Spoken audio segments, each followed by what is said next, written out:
न कश्चित् कस्यचिन् मित्रं न कश्चित् कस्यचित् रिपुः व्यवहारेण मित्राणि जायन्ते रिपवस्तथा। अर्थात इस संसार में न कोई किसी का मित्र होता है और न ही कोई किसी का शत्रु। वस्तुतः इस संसार में व्यवहार से ही लोग मित्र और शत्रु हो जाया करते हैं। अतः अपने व्यवहार को संयमित रखा जाना चाहिए। ऐसे ही प्रेरणापूर्ण वचनों और भारतीय ज्ञान परंपरा से जुड़ी कुछ विशेष प्रस्तुतियों को लेकर उपस्थित हूं मैं नारायण दत्त मिश्र। प्राभातिक वेला में स्वीकारें मेरा अभिवादनम, सस्वागतम च सुप्रभातम।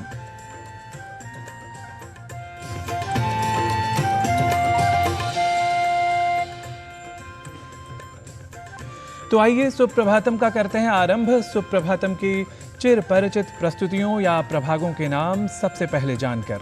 सुप्रभातम में आज का पंचांग, सुभाषित, भारतीय ज्ञान परंपरा की एक विशेष प्रस्तुति, स्वास्थ्य मंत्र, योग और संस्कृत पाठशाला जैसे प्रभागों के बाद क्रम आता है एक प्रेरक वृत्त का भी। तो आज इन प्रभागों की प्रस्तुतियों को बारी बारी से देखेंगे आप, जिसका आरंभ कर लेते हैं समय के भारतीय विशेष प्रतिमान से, अर्थात आज के पंचांग से। आज का पंचांग युगाब्द 5126, विक्रमी संवत 2081, शक संवत 1946, दक्षिणायन, श्रावण मास, शुक्ल पक्ष, चतुर्थी तिथि, बृहस्पतिवार, उत्तरा फाल्गुनी नक्षत्र। आज का दिन आप सभी के लिए मंगलमय हो। आज के पंचांग के माध्यम से आज के समय के स्वरूप की पहचान हमने कर ली है। अब समय है सांसारिक व्यवहार के परिज्ञान का। कहा गया है कि कामं कामयमानस्य यदा कामः समृद्ध्यते अथैनम अपरः कामस् तृष्णा विद्यति बाणवत्। अर्थात कामना करने वाले मनुष्य की एक कामना जब पूर्ण हो जाया करती है तो दूसरी कामना भी जाग उठती है। वस्तुतः तृष्णा अर्थात इच्छाएं तो बाण के समान तीक्ष्ण प्रहार करती हैं। इसलिए हमें अपनी इच्छाओं पर अंकुश लगाकर अपने कर्तव्य पथ पर सदैव चलते रहना चाहिए। ऐसी ही शिक्षाएं हमारे उदात्त व्यवहार के लिए अपेक्षित होती हैं। तो आइए व्यवहार परक उपदेश हेतु बढ़ते हैं सुप्रभातम की दूसरी प्रस्तुति अर्थात सुभाषितम की ओर। परोपकरणं येषां जागर्ति हृदये सतां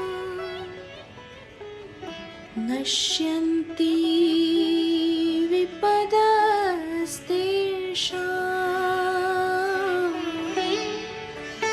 सम्पद स्युः पदे पदे।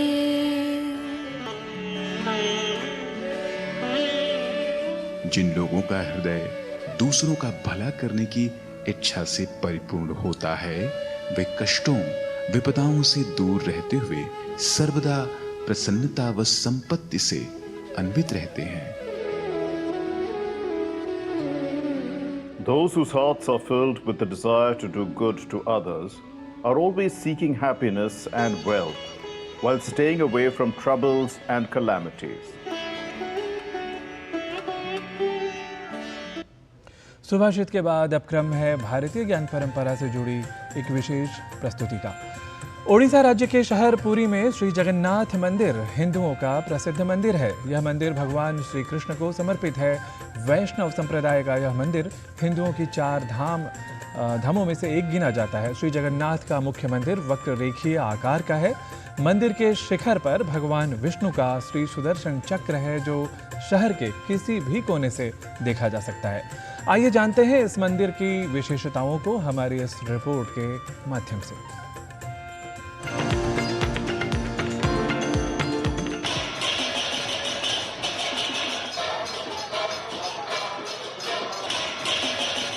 जगन्नाथ-पुरी रथ यात्रा ओडिशा के पुरी शहर में मनाया जाने वाला एक वार्षिक त्योहार है।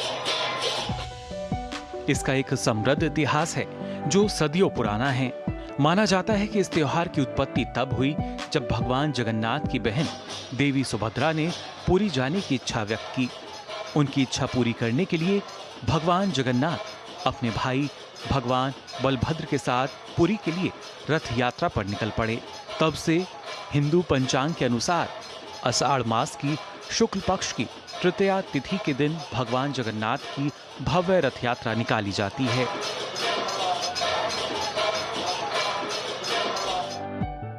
एक प्राचीन कथा के अनुसार भगवान जगन्नाथ अपने भक्त की सेवा के दौरान बीमार पड़ गए थे।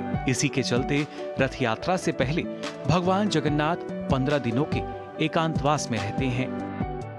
एकांतवास से बाहर आने के बाद भगवान जगन्नाथ की भव्य रथ यात्रा निकाली जाती है। जब भगवान स्वस्थ हो जाते हैं तब अपने विशालकाय रथों पर विराजमान होकर नगर यात्रा करते हुए अपनी मौसी के घर गुंडीचा मंदिर में कुछ दिनों का विश्राम करते हैं। जगन्नाथपुरी की भव्य रथ यात्रा को संपूर्ण विश्व में ख्याति प्राप्त है। रथ यात्रा का महोत्सव 10 दिनों तक चलता है, जो शुक्ल पक्ष की 11 के दिन समाप्त होता है। इस दौरान पुरी में लाखों की संख्या में भक्त पहुंचते हैं, जो न सिर्फ भारत से होते हैं बल्कि विदेशों से भी आते हैं और इस महाआयोजन का हिस्सा बनते हैं। ऐसी मान्यता है कि जो कोई भक्त सच्चे मन से और पूरी श्रद्धा के साथ इस यात्रा में शामिल होते हैं तो उन्हें मोक्ष प्राप्त होता है। जगन्नाथपुरी रथ यात्रा हिंदू पौराणिक कथाओं और संस्कृति में बहुत महत्व रखती है। ये भगवान जगन्नाथ को समर्पित है, जिन्हें ब्रह्मांड का भगवान और भगवान कृष्ण का एक रूप माना जाता है। यह त्योहार भगवान जगन्नाथ, भगवान बलभद्र और देवी सुभद्रा उनके मुख्य मंदिर, जिसे जगन्नाथ मंदिर के रूप में जाना जाता है, उससे गुंडीचा मंदिर तक की यात्रा का प्रतीक है। त्योहार से पहले भगवान जगन्नाथ, भगवान बलभद्र और देवी सुभद्रा के लिए रथों का निर्माण लकड़ी से किया जाता है और कुशल कारीगरों द्वारा खूबसूरती से सजाया जाता है। रस्सियों से रथों को खींचने के लिए भक्त बड़ी संख्या में इकट्ठा होते हैं। रथों को खींचने का अवसर मिलना एक सम्मान और भक्ति का कार्य माना जाता है। रथों को जगन्नाथ मंदिर से गुंडीचा मंदिर तक खींचा जाता है, जो लगभग 3 किलोमीटर दूर है। गुंडीचा मंदिर पहुंचने के बाद भगवान जगन्नाथ, भगवान बलभद्र और देवी सुभद्रा 8 दिनों की अवधि के लिए वहां रहते हैं। भक्त आशीर्वाद लेने और अपनी प्रार्थना करने के लिए मंदिर जाते हैं। 8वें दिन, जिसे बाहुड़ा यात्रा के रूप में जाना जाता है, देवता जगन्नाथ मंदिर में लौटते हैं। रथों को उनके मूल स्थान पर वापस खींच लिया जाता है और यह रथ यात्रा उत्सव के समापन का प्रतीक हैं। धन्य है भारतीय संस्कृति और सभ्यता, जो आज भी जगन्नाथ मंदिर द्वारा हम सब भारतवासियों को संस्कार सिखा रही है। Bureau report, DD news.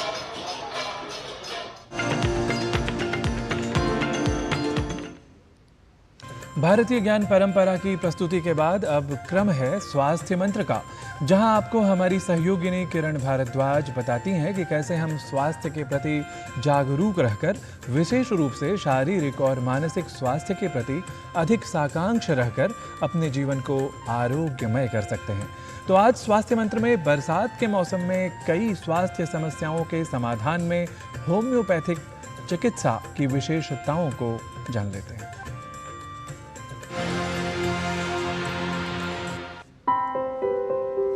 बरसात के मौसम में कई तरह की बीमारियां होने का खतरा बढ़ जाता है। इस मौसम में आर्द्रता और नमी के कारण जीवाणुओं और विषाणुओं के पनपने के लिए अनुकूल स्थिति बन जाती है। जगह जगह जल भराव होने से गंदगी इकट्ठी हो जाती है और जल दूषित होने की संभावना रहती है। इस मौसम में कई तरह की बीमारियां होने की संभावना बनी रहती है। बरसात के मौसम में होने वाली बीमारियों के इलाज के लिए होम्योपैथी अच्छा विकल्प है। बरसात का मौसम में सबसे ज़्यादा कॉमन प्रॉब्लम है स्नीजिंग, छींक आना, खांसी होना, बुखार होना, ये सबसे ज़्यादा है। जिन लोग को थोड़ा जोड़ों का दर्द है, जॉइंट्स पेन वगैरह भी हो जाता है, तो दीज आर द मेन। फिर किसी किसी को स्किन प्रॉब्लम भी आ जाता है, पानी का कुछ कंटामिनेटेड पानी से टच हो गया, चाहे बहुत सारे इन्फेक्शन है जिनको स्किन में क्रॉनिक प्रॉब्लम है, उन लोग को बहुत टाइम बरसात में भीगने के बाद सेकेंडरी इन्फेक्शन होकर उसमें स्किन प्रॉब्लम बढ़ जाता है। ह्यूमिडिटी का कारण से एज़मा बढ़ता है। किसी किसी को पेट का तकलीफ भी होने लग जाता है, जैसे पानी पिया वो ठीक नहीं था, तो फिर वो वाटर बोर्न डिजीज़ हो गया, तो उसमें डायरिया हो गया, डिसेंट्री हो गया, फिर किसी किसी को वही हेपेटाइटिस टाइप भी हो जाता है, किसी किसी को बुखार टाइफाइड टाइप हो जाता है because of this water borne disease and contaminated पानी पीने से। होम्योपैथी द्वारा इलाज करना सरल है और इसके कोई साइड इफेक्ट्स भी नहीं होते। चाहे पेट की बीमारी हो, सर्दी जुकाम बुखार या फिर कोई अन्य समस्या, होम्योपैथी की दवाएं लेने से व्यक्ति को लक्षणों से जल्द राहत मिल जाती है। होम्योपैथी में बहुत सारे परहेज का ज़रूरत तो नहीं होता है, और जिनको जैसे प्रॉब्लम होता है उसका अनुसार दवाई खाने से एक लिमिटेड टाइम में ठीक हो जाता है, लंबा टाइम नहीं लगता है। तो लेकिन दवाई उनको सिंसियरली लेने होगा, दवाई खाने से ज़रूर वो ठीक हो जाएंगे। ये छोड़ के भी हम लोग जिसको बहुत पेशेंट होता है जिसको खूब रिकरिंग अटैक होता है, थोड़ा से भी पानी में भीगा कुछ हो गया, उसमें एलर्जिक डिजीजेस, छींके होना, बुखार होना, स्किन रैश होना, अर्टिकेरिया होना, ये सब तो लोग को हम लोग एक कॉन्स्टिट्यूशनल ट्रीटमेंट बोलता है, वो यूजुअली दिन में एक बार लिया जाता है। वो कुछ दिन प्रोलॉन्ग कंटिन्यू करने से होता है कि ये रिकरिंग अटैक बंद हो जाता है दवाई खाने से। ये छोड़ के भी जिस टाइम प्रॉब्लम है उस टाइम उसको जो प्रॉब्लम है उसका अनुसार दवाई दिया जाता है, वो भी एक लिमिटेड पीरियड का लिए, वो बीमारी ठीक हो गया बंद हो जाता है। वो प्रॉपर डॉक्टर कंसल्ट, होम्योपैथ को कंसल्ट करके दवाई लेना ठीक रहता है, नहीं तो किसी को कोई कारण का दिया तो दूसरे उसको ले लेने का तो फ़ायदा नहीं होगा। तो बेस्ट होगा जिसको जो प्रॉब्लम है वो डॉक्टर को दिखा के दवाई लो। आवश्यक है कि बरसात के मौसम में होने वाली बीमारियों से बचाव के लिए साफ सफाई का विशेष ध्यान रखें, साथ ही सावधानी रखें जिससे इस मौसम में बीमारियों का खतरा कम हो और आप बरसात के मौसम में स्वस्थ रह सकें। किरण भारद्वाज, डीडी न्यूज।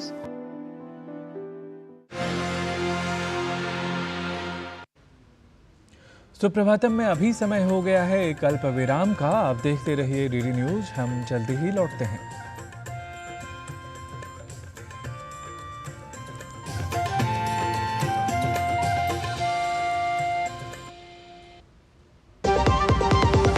तड़के वाली, भोली भाली, मेहनत वाली, असली तड़के वाली, ये तो बड़ी समझदार, बड़ी होशियार, MDH के सही टेस्ट का असली test, MDH ginger garlic paste. मैं क्या जी, सब जानते हैं, जहां दिखे मारियो, अपना समझ के खा लियो। स्वाद से सबको दीवाना कर दे, दीवाना कर दे। पता का चाय, गजब का स्वाद।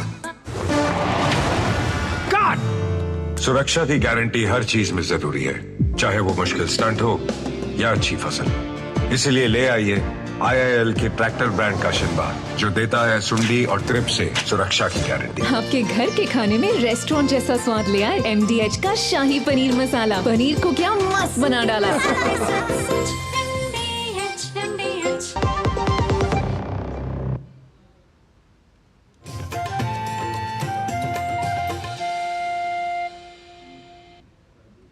पुनरअपि स्वागतम। स्वास्थ्य मंत्र के बाद अब क्रम है योग के प्रभाग का। योग द्वारा हम शारीरिक और मानसिक ही नहीं बल्कि आध्यात्मिक स्वास्थ्य भी प्राप्त कर सकते हैं, और स्वास्थ्य की संपूर्ण परिभाषा भी यही है। तो आज योग के प्रभाग में किस विषय को आधार बनाकर हमारे स्वास्थ्य को और दुरुस्त करने पर दिया जा रहा है जोर, यह हमारी इस योग प्रस्तुति द्वारा देख और समझ लेते हैं। नमस्ते, मैं संगीता जैन, साधक स्लाउचिंग शोल्डर आजकल बहुत आम होता जा रहा है। इसका मुख्य कारण बहुत आरामदायक सोफों पर लंबे समय तक बैठे रहना या कंप्यूटर, मोबाइल पर बहुत लंबे समय तक काम करते रहना, ऑफिस का बहुत लंबा समय। योग के कुछ आसन हैं जो हमारे ऊपरी भाग को सीधा रखने में, थोड़ा पीछे की ओर खींच कर रखने में हमारी मदद करते हैं। आज योग के हम 2 आसनों को जानेंगे। पहला आसन है गोमुख आसन। एक पैर को, घुटने को हम सामने लेंगे, दूसरा घुटना उसके ऊपर रखने की कोशिश करेंगे। जो पैर ऊपर है वही हाथ हम ऊपर से पीछे लेकर जाएंगे, दूसरा हाथ नीचे से और पीछे दोनों को इंटरलॉक करेंगे। कुछ देर इस आसन में आराम से बैठेंगे तो ये कंधों को पीछे की ओर धकेलता है, स्पाइन को ऊपर की ओर स्ट्रेच करता है, तो स्लाउचिंग शोल्डर की प्रॉब्लम कई हद तक दूर हो जाती है। इसे दोनों हाथों से करिएगा। दूसरा आसन है भुजंगासन, जो हम लेट कर करेंगे। बहुत धीरे से साइड करवट लेकर लेट जाना है, पेट के बल आ जाएंगे।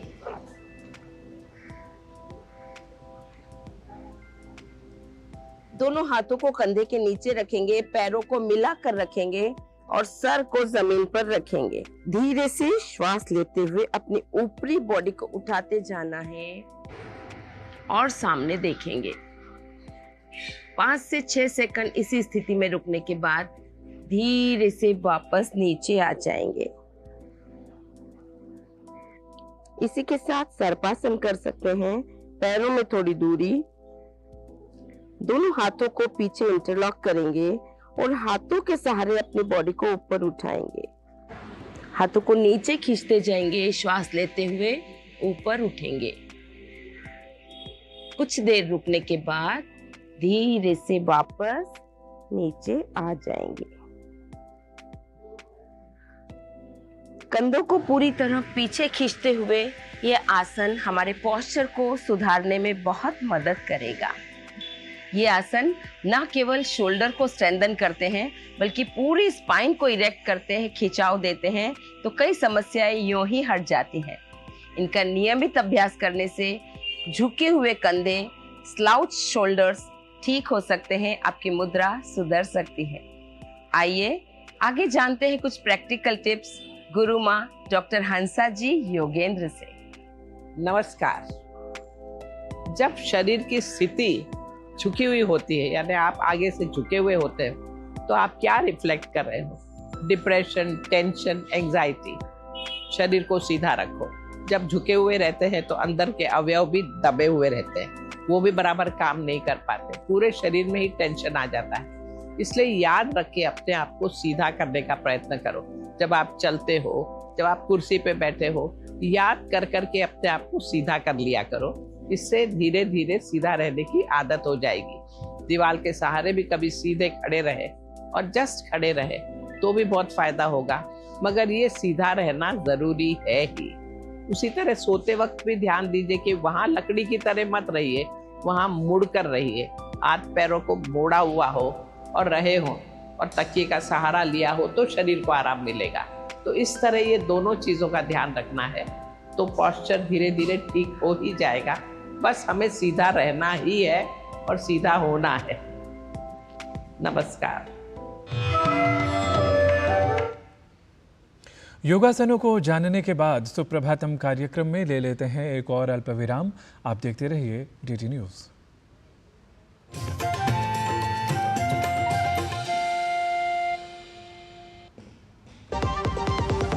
MDH का किचन किंग किचन में हो तो हम सब कुछ बना सकते हैं। बैंगन का भरता, आलू गोभी, भिंडी मसाला और भी बहुत कुछ।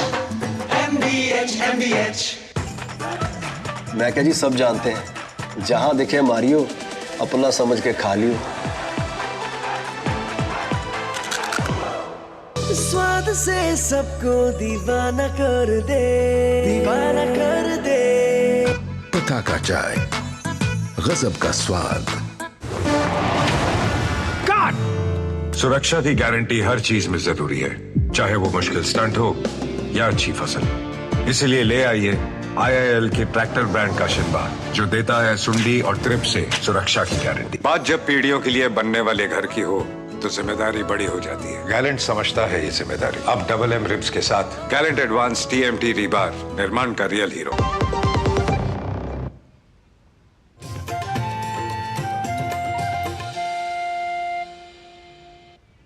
सुप्रभातम कार्यक्रम में अब समय हो चला है भाषा शिक्षण का।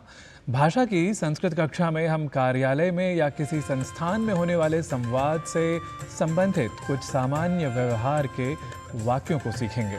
तो कुछ और संस्कृत वाक्यों को सीखने के लिए आइए देखते हैं संस्कृत पाठशाला प्रभाग को, जहां हमारे सहयोगी गवीश द्विवेदी आपके साथ होंगे।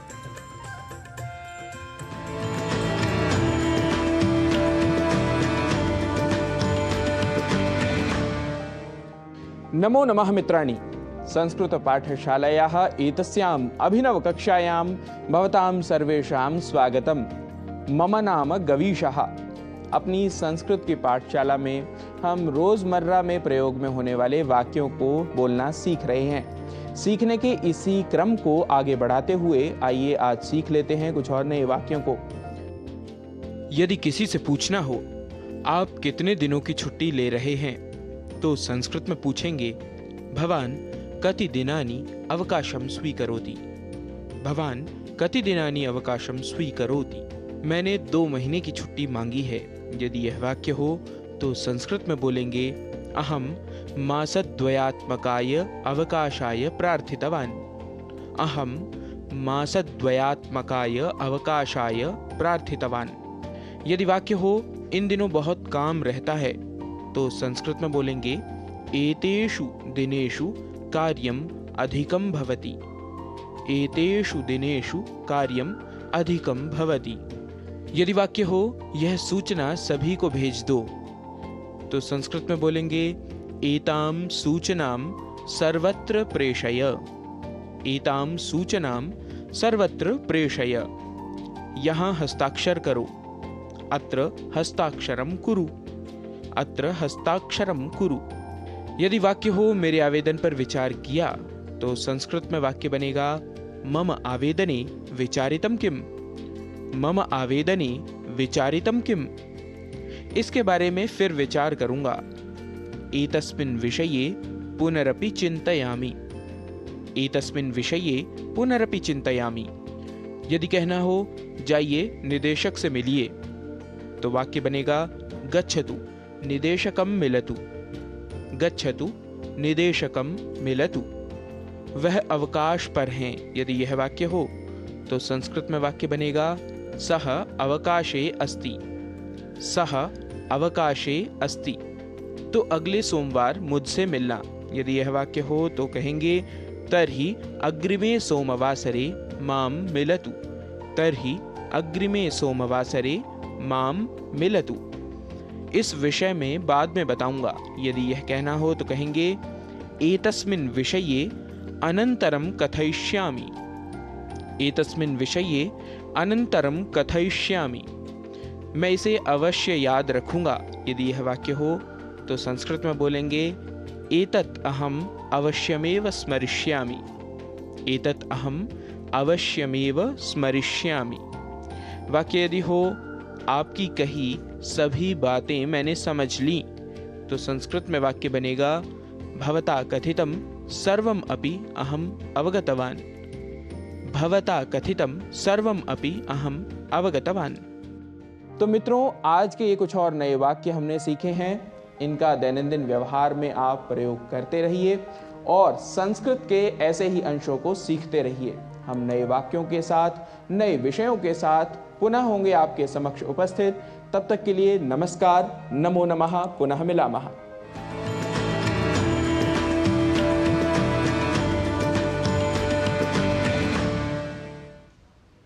सुप्रभातम में अब समय है एक प्रेरक वृत्त का, और आइए देख लेते हैं क्या है वह प्रेरक वृत्त।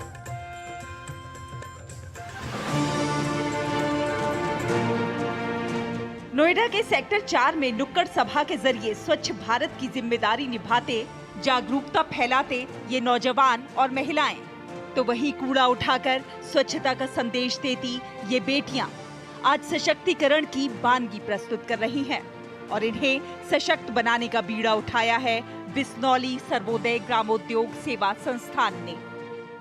हम पिछले 24 साल से विमेन एम्पावरमेंट, स्त्री शक्तिकरण, जिसमें हमने 25,000 से भी ज़्यादा महिलाओं को स्वावलंबित कर दिया है। आज उनके अपने एंटरप्राइजेस हैं। जो गोबर उठाती थी वो आज डेयरी के मालिक बन गई हैं और गोबर उठाने वालों को एम्प्लॉय करती हैं। और हमने पिछले 4 सालों में 11,63,000 लोगों को मेडिकल ट्रीटमेंट दिया है फ्री। अभी जो स्वच्छता पखवाड़ा हमारा चल रहा है उसमें जो कई संस्थाएं जुड़ गई हमारे इस कार्यक्रम के साथ, तो इससे एक जो मंशा है कि ये इस तरह के कार्यक्रम हमारे जन आंदोलन बने, और जब तक किसी भी कार्यक्रम से लोग नहीं जुड़ते हैं तब तक वो कार्यक्रम हमारा सफल नहीं हो पाता। BSGS एक स्वैच्छिक संगठन है जिसका मुख्य उद्देश्य महिला सशक्तिकरण एवं स्वस्थ समाज है। ये संस्था यूपी, पंजाब, हरियाणा और राजस्थान की महिलाओं को अनेक कौशल विकास केंद्रों में beauty culture, computer, English speaking और कौशल विकास का निःशुल्क प्रशिक्षण प्रदान करती है। संस्था के लोगों का उद्देश्य इस इलाके की युवा लड़कियों और महिलाओं को अंग्रेजी बोलना और उन्हें आत्मनिर्भर बनाना और आजीविका कमाने में मदद करना है, ताकि वो। हमारे विशेष कार्यक्रम सुप्रभातम की आज की प्रस्तुतियों में बस इतना ही। कल फिर नवप्रभात की बेला में सुप्रभातम की नई प्रस्तुतियों को लेकर हम होंगे पुनः उपस्थित। तो अभी मुझे अपने सहयोगियों के साथ दीजिए अपनी स्नेहिल अनुमति। नमो वः, नमश्च भवद्भ्यः।